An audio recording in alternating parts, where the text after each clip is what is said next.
বিষ্ণু বলেছেন এই আল হাইয়ুল কাইয়ুম এটা হচ্ছে ইসমে আজম। এটা কি?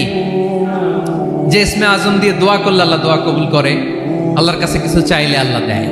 এক সাহাবী দোয়া করতেছে ইয়া হাইয়ু ইয়া কাইয়ুম, বিশ্বনবী বলে এই সাহাবী তো ইসমে আজম দিয়ে দোয়া করতেছে, তাহলে দোয়ার সময় বলবেন ইয়া হাইয়ু ইয়া কাইয়ুম। পারবেন? বলেন ইয়া হাইয়ু ইয়া কাইয়ুম। আল্লাহর এই দুটো নাম ধরে ধরে আল্লাহরে ডাকবেন, তাইলে ওই দোয়া কবুল।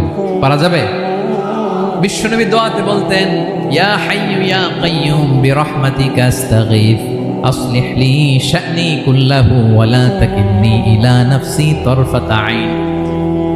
ও হাইয়ু ওয়া কাইয়ুম, ও শাশ্বত চিরঞ্জীব আল্লাহ, আসলিহ লি শা'নি কুল্লাহ, আমার সব কিছুকে আপনি ফিক্স করে দেন, ঠিক করে দেন।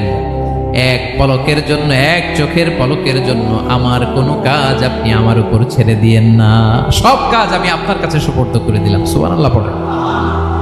তাহলে 2 নাম্বার কথা, আল্লাহ শুধু আমাদের ইলাহি নন, তিনি হচ্ছেন আল হাই, চিরঞ্জীব, তিনি হচ্ছেন আল কাইয়ুম, নিজেও স্বয়ং সম্পূর্ণ, অন্যকেও রক্ষণাবেক্ষণ করেন। আলহামদুলিল্লাহ পড়েন।